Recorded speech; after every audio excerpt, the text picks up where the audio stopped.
जय श्री राम प्यारे छात्रों, Mayank sir math study centre में आपका स्वागत है। आशा करता हूं कि आप सब अच्छे होंगे। आज मैं आपको 9th NCERT math class 9th math chapter 1 1.1 ठीक है ना, एक्सरसाइज 1.1 का उदाहरण नंबर 3। एक्सरसाइज 1.1 के आगे का जो उदाहरण है, उदाहरण नंबर 3, संख्या रेखा पर अंडर रूट 2 का स्थान निर्धारण कैसे करेंगे। तो अंडर रूट, प्यारे छात्रों, अंडर रूट 2 एक अपरिमेय संख्या है। इसके पहले हमने सभी संख्याओं के बारे में जाना था, ठीक है ना। तो हमें अंडर रूट 2 का स्थान निर्धारण करना है, काहे में? संख्या रेखा पर, ठीक है ना। संख्या रेखा पर हमें अंडर रूट 2 का स्थान निर्धारण करना है कि मतलब कि कौन सा स्थान इसका होगा, ठीक है ना। तो चलिए चलते हैं। इसके पहले हम सबसे पहले ये जान लेते हैं कि अंडर रूट 2 का मान आखिर वैल्यू होता कितना है, ठीक है ना। तो अंडर रूट 2 बराबर होता है प्यारे छात्रों 1.414, ये लगभग वैल्यू होती है, ठीक है ना।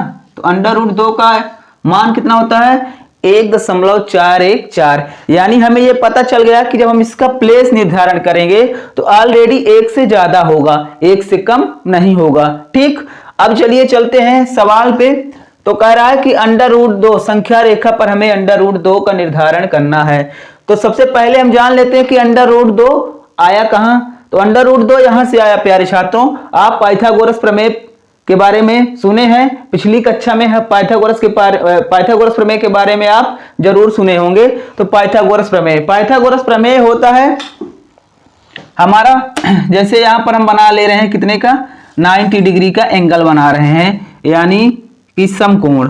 पाइथागोरस प्रमेय हमारी कहां लगती है? तो आप बोलोगे कि सर जी समकोण त्रिभुज में पाइथागोरस प्रमेय हमारी लगती है, ठीक है ना। तो अब देखिए पाइथागोरस प्रमेय में 3 चीजें होती हैं। इसको हम क्या बोलते हैं? आधार। इसको हम क्या बोलते हैं? लंब। इसको हम क्या बोलते हैं? कर्ण बोलते हैं, ठीक है ना। तो यहां पर A हो गया, यहां B हो गया, यहां पर C हो गया। तो जो संख्या रेखा पर हमें निर्धारित करने के लिए दिया गया है, वो दिया गया है क्या? कर्ण का मान दिया गया है। क्या दिया गया है? कर्ण का मान। यानी क्या? अंडर रूट 2 क्या है हमारा? कर्ण है। क्या है? कर्ण है। अब अंडर रूट 2 हमारा कैसे आएगा? तो जान लीजिए थोड़ा सा। अगर हम इसको बेस यानी आधार को 1 मानते हैं और यहां पर भी क्या मानते हैं? 1 यूनिट, यहां पर भी 1 यूनिट, यहां पर भी, दोनों जगह हम क्या मानते हैं? 1 मानते हैं। तो ठीक है ना। तो अब यहां पर हम पाइथागोरस प्रमेय लगा रहे हैं। तो यहां पर लिखेंगे पाइथागोरस प्रमेय से वीडियो पर बने रहिएगा छात्रों, बहुत ही अच्छी तरीके से हम समझाएंगे इसको, ठीक है ना। यहां पर लिखना होगा तो आप लिख सकते हो कि समकोण, ये 90 डिग्री एंगल है, तो समकोण त्रिभुज ABC में पाइथागोरस प्रमेय से।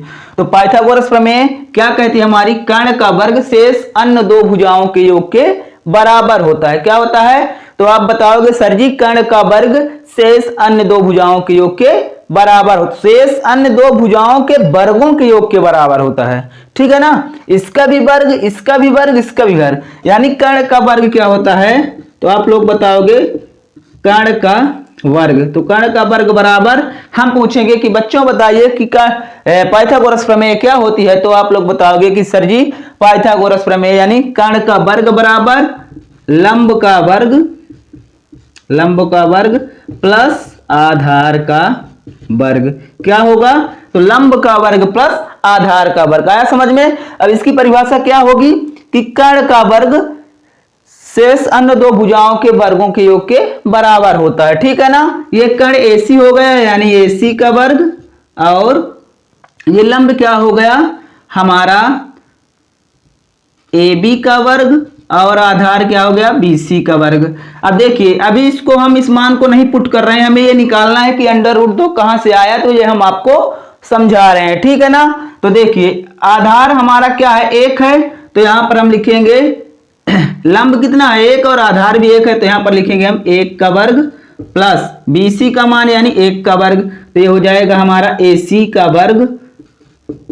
का वर्ग बराबर 1 का वर्ग 1 प्लस 1, यानी कितना आ गया प्यारे छात्रों? तो AC का वर्ग बराबर 2। ठीक है ना। तो यहां पर हम लिख सकते हैं AC बराबर, इधर ये वर्ग लगा है प्यारे छात्रों, तो क्या लग जाएगा वर्गमूल, वर्ग हटाएंगे तो क्या लग जाएगा यहाँ पर वर्गमूल, तो अंडर रूट 2 हमारा क्या हो गया वर्गमूल, ठीक है ना।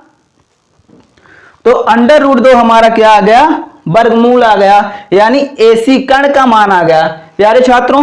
तो आपको पता चल गया कि कहां से आया अंडर रूट 2 मान, यानी कर्ण, अंडर रूट 2 का मान कर्ण है, कर्ण का मान क्या है अंडर रूट 2, ठीक है ना।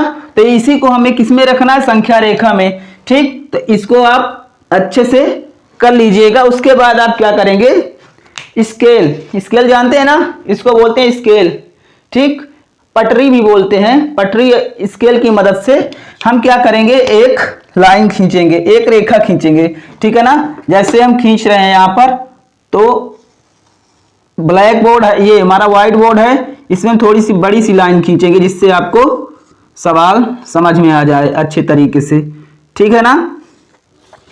तो ये हमने क्या खींच ली, एक स्केल की सहायता से हमने खींच ली, एक रेखा खींच ली, ठीक है ना। अब इस रेखा के किसी भी एक भाग में, यानी यहां से लेकर के यहां तक आप किसी भी जगह पर एक क्या मान लोगे, एक बिंदु मानोगे, यानी मेन बिंदु, ठीक है ना। तो यहां पर जैसे मान लीजिए हम मान लेते हैं यहां पर 0 मान लेते हैं, क्या मान लेते हैं 0। हमें अंडर रूट 2 निर्धारित करना है, तो इधर राइट साइड में हमारा प्लस पॉइंट चलेगा और इधर लेफ्ट साइड में हमारा क्या चलेगा माइनस पॉइंट, क्या प्लस और माइनस, प्लस किधर चलेगा तो इधर धनात्मक संख्याएं चलेंगी और इधर हमारी क्या चलेगी ऋणात्मक संख्याएं चलेगी। इतना समझ में आया आपको। अब देखिए हम लेंगे इसको, अंग्रेजी में क्या बोलते हैं कंपास, ठीक है ना, और हिंदी में लंगड़ा। इसका एक पाव है ना, देखिए एक पाव दिख रहा है, इसको लंगड़ा बोलते हैं, क्या लंगड़ा, ठीक है ना। वैसे बोलते हैं कंपास। तो कंपास की मदद से हम क्या करेंगे, जैसे देखिए प्यारे छात्रों यहां पर हमने क्या माना है मेन पॉइंट माना है ना, तो कंपास की मदद से हम यहां पर क्या करेंगे, एक ये यहां पर जैसे इसको मान लेते हैं हम, ठीक है ना। तो यहां पर देखिए थोड़ा सा यहां से, जैसे ये कंपास है ना, ये बिंदु हुआ, तो हम यहां से और यहां तक एक, ठीक। तो यहां पर हमारा क्या आ गया, एक बिंदु आ गया, यानी 1 यूनिट नाप रहे हैं, कोई स्केल की सहायता से नहीं, आप भी बगैर स्केल की सहायता से यूनिट नापेंगे। एक यूनिट ये हुआ, फिर यहां से देखिए ये यही यूनिट हम क्या करेंगे यहां से यहां पर करेंगे, यानी ये यहां पर आ गए 2 यूनिट। फिर और आपको चलना है तो यहां पर चलिए, ठीक। तो यहां पर आ गया हमारा ये 3 यूनिट। इस हिसाब से इस यूनिट से चल रहे हैं, हम कोई स्केल की मदद नहीं ले रहे हैं। आप स्केल की मदद ले सकते हो, जैसे 1 सेंटीमीटर, 2 सेंटीमीटर, 3 सेंटीमीटर। आया समझ में। तो यहां पर हम रखेंगे 1, यहां पर रखेंगे 2, यहां पर रखेंगे 3। इतना समझ में आया आपको, ठीक है ना। अब फिर देखिए इधर हम करेंगे उतना ही, इधर करना जरूरी नहीं है क्योंकि हमारा प्लस मान है, ठीक है ना। तो यहां पर हम कर देते हैं -1, ऐसे ही यहां पर कर दीजिए -2, ठीक है ना। इतना समझ में आया आपको। अब देखिए हम क्या करेंगे, ये जो हम यूनिट माने हैं यहां से ऐसे एक मारेंगे, क्या यहां से एक बिंदु जहां पर एक हमने दर्शाया, यहां से इसकी सहायता से क्या मारेंगे चाप मारेंगे, ठीक है ना। तो जैसे ये चाप मारते हैं हम, तो ये चाप हमारा ऐसे आएगा और यहां पर आएगा। कहां पर आएगा, यहां पर देखिए ये चाप मार रहे हैं हम, तो ये चाप हमारा यहां से इस तरह आ रहा है ये, ठीक। किसके सहायता से, लंगड़े की सहायता से चाप मारेंगे, ठीक। फिर इसकी सहायता से ये जहां जितना हम के है ना उतने से यहां पर से भी चाप मारेंगे, यहां पर। तो यहां पर हमने चाप मारा ये यहां पर, ठीक। फिर इतना ही चाप यहां से मारेंगे, इस बिंदु से ये हमने मार दिया, ये चाप मारा यहां पर। फिर यहां से इतना ही चाप मारेंगे हम, कहां यहां से यहां पर और यहां से यहां पर, ये मार रहे हैं ना चाप हम, ये, ठीक है ना। ये चाप हमारा जहां पर काट रहा है, ये यहां पर काट रहा है ना, तो यहां जहां चाप काट रहा है यहां से हम मिला देंगे इसको, ठीक है ना प्यारे छात्रों। इसको हम मिला रहे हैं, तो ये जहां मिला रहे हैं तो ये हमारा क्या बना रहा है, यहां पर 90 डिग्री का एंगल बना रहा है। कितने डिग्री का, 90 डिग्री का एंगल बना रहा है, ठीक है ना। तो अब 90 डिग्री का एंगल बना रहा है, हमने क्या माना है 1 यूनिट माना है, तो इसकी 1 यूनिट कहां से कहां तक है, तो प्यारे छात्रों इसको हम देखते हैं, ये 1 यूनिट कहां है हमारी, यहाँ पर है, ठीक है ना। तो यहाँ से हम माप करेंगे इस लंगड़े की सहायता से, और यहाँ पर तो कहाँ काट रहा है हमारा, यहाँ पर काट रहा है, यहाँ पर। तो अब हम क्या करेंगे, इनको मिला देंगे। देखिए हम मिला रहे हैं ना, इसको यहाँ से ये हमने मिला दिया। ये मिलाने के बाद हम क्या करेंगे, इसको हमने क्या माना था यहाँ पर, ये 1 यूनिट, ये 1 यूनिट, यहाँ पर क्या बन गई हमारी √2, ठीक है ना। आया समझ में, ये 1 यूनिट और ये वाली 1 यूनिट हमने माना था 1 यूनिट, 1 यूनिट यानी √2, ठीक है ना। तो अब देखिए जितना यहां से, अब फिर हम इस प्रकार की सहायता से, यानी मतलब लंगड़े की सहायता से ये नापेगी दूरी, और इसको इस तरह कुछ मिला देंगे यहां से। ये देखिए चिकना है, फिसल रहा है इस तरह, ठीक है ना। तो यानी जब यहां से मिलाएंगे, मान लीजिए प्रकार है, ये लंगड़ा है, तो इसको इस तरह ऐसे मिलाएंगे हम, कुछ यहां पर आएगा √2 हमारा कहां पर आएगा, यहां पर। तो यहां पर हम क्या करेंगे, √2 को निर्धारित करेंगे यहां पर, ये √2। और जैसे यहां पर हमने क्या माना है, यहां पर हम मान लेते हैं कोई बिंदु O मान लेते हैं, क्या मान लेते हैं, यहां पर O मान लेते हैं, ठीक, ये 1 पॉइंट। और यहां पर हम मान लेते हैं A, यहां इसको मान लेते हैं B, और इसको मान लेते हैं, ठीक है ना, OAB मान लेते हैं, ठीक।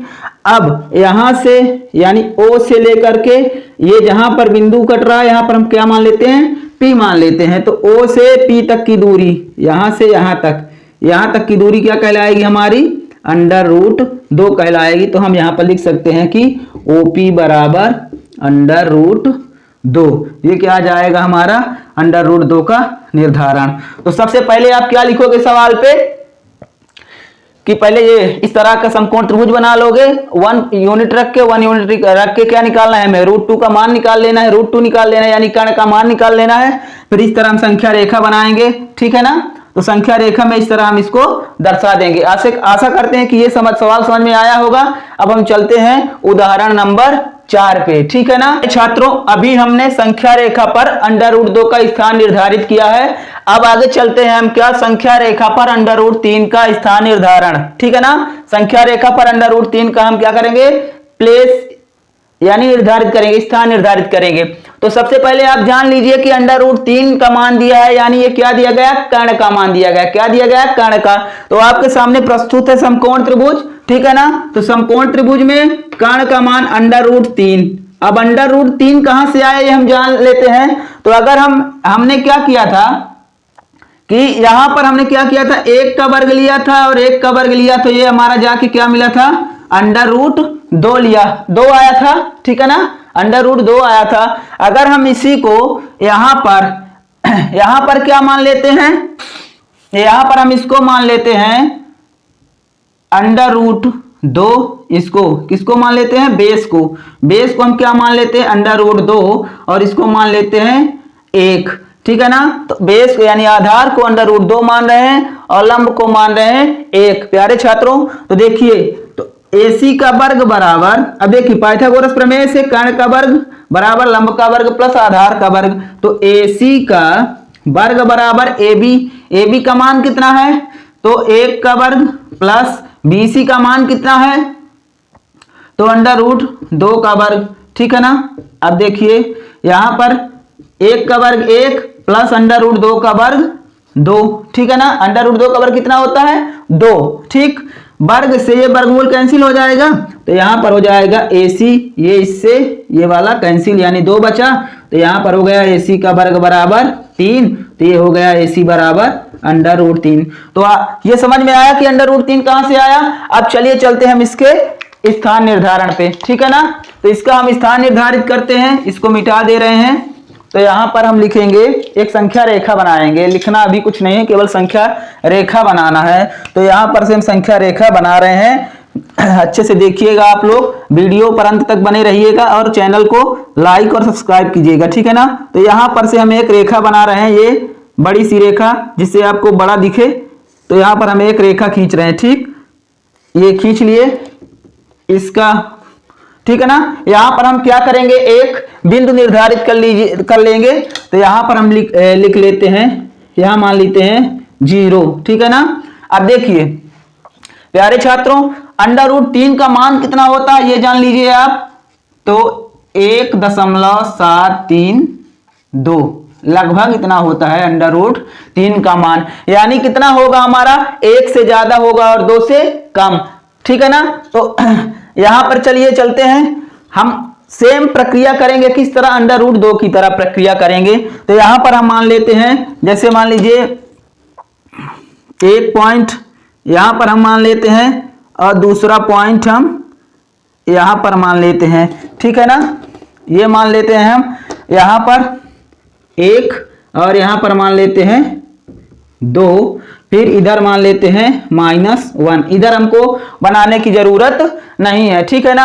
अब हमें इसका स्थान निर्धारित करना है, तो यहां से हम क्या करेंगे, ठीक है ना। देखिए प्यारे छात्रों, यहां से हम क्या करेंगे, वही प्रक्रिया करेंगे, यानी प्रकार की सहायता से, यानी लंगड़े की सहायता से इस तरह का एक चाप मारेंगे। क्या मारेंगे, चाप मारेंगे इस तरह पर, ये इस बिंदु से। ठीक है ना। तो इस बिंदु से हम यहाँ पर एक चाप मार रहे हैं, ये देखिए इस तरह से। ठीक है ना। फिर इसी तरह से चाप हम यहां से चाप मारेंगे इतने ही माप का। ठीक है ना। यहां से चाप मारेंगे इतने ही माप का, तो ये चाप कुछ इस तरह काटेगा। फिर ये चाप इधर से मारेंगे तो ये इस यहाँ पर काटेगा। इस लंगड़े की सहायता से यहां से ऐसे चाप मारेंगे। ठीक है ना। फिर देखिए यहां से हम मारेंगे चाप ऊपर की तरफ ऐसे, और फिर यहां से ऊपर की तरफ। तो इधर से जब चाप मारेंगे तो यहां पर काटेगा, और इधर से मारेंगे तो यहां पर कुछ इस तरह काटेगा। तो हम इन दोनों को मिला दे रहे हैं। ठीक है ना। दोनों को हम क्या कर रहे हैं, मिला दे रहे हैं। ये हमारा इस तरह मिला दे रहे हैं। ठीक। अब जो हमने दूरी मापी थी, इसकी सहायता से जो यूनिट मानी है हमने, यूनिट हमने ये इतना मानी है, तो हम ये कुछ इस तरह का यहाँ पर चाप मारेंगे। तो ये चाप हमारा कहाँ काट रहा है, यहाँ पर चाप काट रहा है ना प्यारे छात्रों। तो इसको हम मिला देंगे। इसको यहाँ पर मिलाने से हमारा क्या प्राप्त हुआ था, अंडर रूट 2। क्या मिला था, अंडर रूट 2 मिला था हमें। ये हमारी कौन सी यूनिट, 1 यूनिट हो गई ये, यहाँ पर भी 1। तो हम इस तरह से कुछ लंगड़े की सहायता से ऐसे मारे थे ना, तो ये हमारा कुछ यहाँ पर आया था इस तरह का। ठीक है ना। यहां पर क्या आया था हमारा, अंडर रूट 2 आया था। क्या आया था, अंडर रूट 2। अब हम क्या करेंगे, 90 डिग्री का एंगल बनाएंगे। दिख रहा होगा आपको इस तरह का, यहां से इस तरह का 90 डिग्री का हम क्या बनाएंगे, एंगल बनाएंगे। और इनको फिर हम क्या करेंगे, मिला देंगे। क्या करेंगे, मिला देंगे। तो ये देखिए हमारा यहाँ पर क्या हुआ, अंडर रूट 2 है, और यहाँ पर हमारा क्या है, 1 यूनिट ले रहे हैं। तो अंडर रूट 2 और 1 यूनिट मिला करके हमारा क्या बनाएगा, अंडर रूट 3 बनाएगा। तो यहां पर हम क्या दर्शा रहे हैं, अंडर रूट 3। ठीक है ना। अंडर रूट 3 दर्शाने के बाद हम क्या करेंगे, इस लंगड़े की सहायता से, क्या, लंगड़े की सहायता से इतनी दूरी मापेंगे। देखिए यहां से, जहां पर ये आपको 0 दिख रहा है ना, तो यहां से ये दूरी नापेंगे। ये देखिए हमने नाप ली, और अब यहीं से हम क्या करेंगे, ये एक चाप मारेंगे। तो ये चाप हम मारेंगे जब यहां से, तो इस तरह का चाप मारेंगे। ठीक है ना। तो ये चाप हमारा कुछ इस तरह आएगा। देखिए यहां से हम इस तरह का चाप मारेंगे, ये प्यारे छात्रों। तो हमारा ये क्या आ जाएगा, अंडर रूट 3। यहां पर हमारा क्या था, अंडर रूट 2। यहां पर क्या आ गया हमारा, अंडर रूट 3। क्या आ गया प्यारे छात्रों, तो अंडर रूट 3 आ गया। यानी यहां से यहां तक की दूरी हमारी क्या हो गई प्यारे छात्रों, अंडर रूट 3 आ गई। यहां पर इसको दर्शा सकते हो, नाम नेमिंग कर दो इनका। तो जब नाम देंगे हम इनको, तो यहां पर ओ है यानी 0 है, ओ मान लेते हैं। यहां पर आप मान लो इसको ए, इसको मान लो यहां पर बी, और इसको मान सकते हो सी। यहां पर ये पी वाला, पी बिंदु क्या है, अंडर रूट 2, और इसको हम मान लेते हैं क्या, अंडर रूट 3 को मान लेते हैं यहाँ पर क्यू बिंदु। क्या मान लेते हैं, क्यू बिंदु। तो ये यहाँ पर अंडर रूट 3 है, तो यहाँ पर हम इसको मान लेते हैं क्यू बिंदु। तो ये आप सवाल आपको समझ में आया, संख्या रेखा पर हम कैसे निर्धारित करेंगे।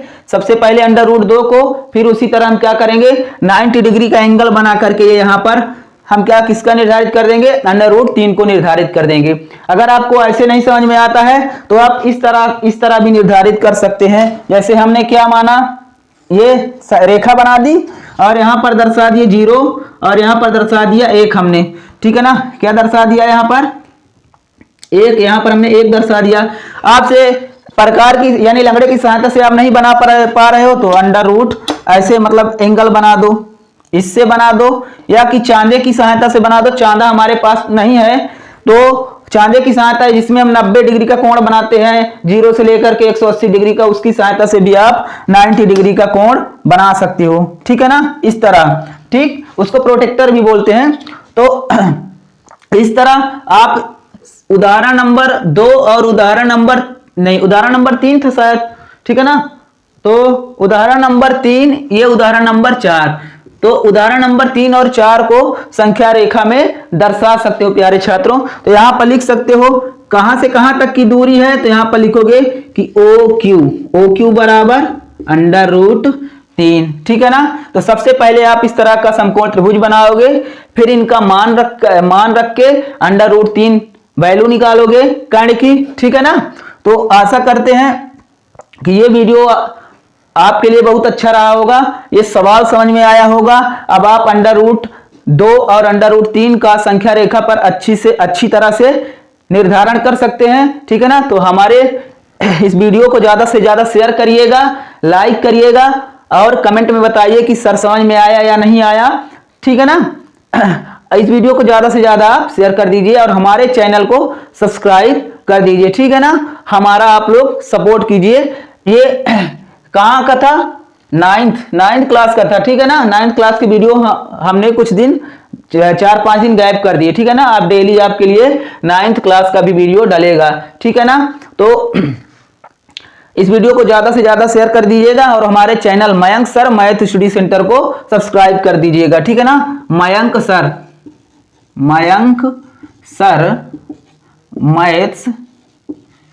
Maths study centre. प्यारे छात्रों, पसीना चलने लगा, बहुत मेहनत लगती है पढ़ाने में, तो इस वीडियो को ज्यादा से ज्यादा शेयर कर दीजिएगा और हमारे channel Mayank sir math study centre को सब्सक्राइब कर देना, ठीक है ना। तो thanks for watching my YouTube channel, धन्यवाद।